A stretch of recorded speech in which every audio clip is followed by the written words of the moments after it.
দেখে আমার মুখে ভাষা হচ্ছে, আমার অফিস টাইম লেট করে দিচ্ছে, আমার অফিস টাইম লেট করে দিচ্ছে, আমার অফিস টাইম লেট করে দিচ্ছে। দিদির অফিস যাওয়ার কত তাড়া দেখেছো?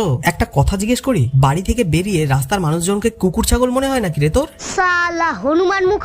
এই চর্বিওয়ালা মাঝবয়সী মহিলাকে দেখে অফিসের দারোয়ান না অফিসের বস সেটা না বুঝলেও আমি এটা বুঝে গেছি, দিদি সোনাগাছিতে মাসির পোস্টটা কিন্তু খুব ভালোভাবেই হ্যান্ডেল করতে পারবে। কি সাক্ষ্য প্রমাণ আছে তোমার কাছে? যা মুখের ভাষা আর যেরকম ব্যবহার, লেওড়া তোর বাচ্চা কাচ্চা হলে কেমন যে শিক্ষা পাবে সে আর বুঝতে বাকি নেই আমার।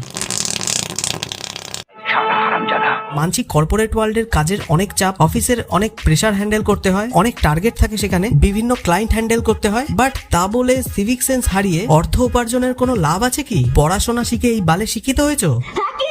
ফালতু কথা বলবি না, এখান দিয়ে যা, নাহলে কানের গোড়ায় দুটো থাপ্পড় মারবে। দিদি যখন দাঁড়িয়ে দাঁড়িয়ে কিস্তি দিচ্ছে, পাশের মহিলাটি নাকি এই দিদির মা, তো একজন নিজের মায়ের সামনে দাঁড়িয়ে কেউ এই ভাষায় কি করে কথা বলে? তার মানে এই শিক্ষা পরিবারের নাকি? হবে বলছি না, হতে পারে। প্রোডাক্ট দেখলেই কিন্তু ফ্যাক্টরি কেমন হবে সেটা খুবই ভালো বোঝা যায়। সেই পকড়ে হ্যাঁ। না, নম্বরে খালির ছেলে, কি ছেলে, যা যা যা। সে চাইলেই ভালোভাবে কথা বলে ব্যাপারটাকে শর্ট আউট করতে পারতো, তবুও কিন্তু সে ঝগড়ার রাস্তাটাই বেছে নিল, কেননা ভদ্রতার বিষয়টা দিদির ক্যারেক্টারের সাথে ম্যাচ খায় না। তাই যার যেটা করার সে তো সেটাই করবে, তাই না?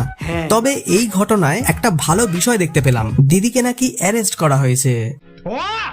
খুব ভালো কথা। এরকম মহিলাকে শুধু অ্যারেস্ট করলেই হবে না, আমার মনে হয় যেই অফিসে এই দিদি কাজ করে সেখান থেকেও তাকে টার্মিনেট করা হোক, কেননা এখানে শুধু একটা ভদ্র মহিলার চরিত্রই নয়, একটা গোটা কোম্পানির মান সম্মানও জড়িয়ে আছে।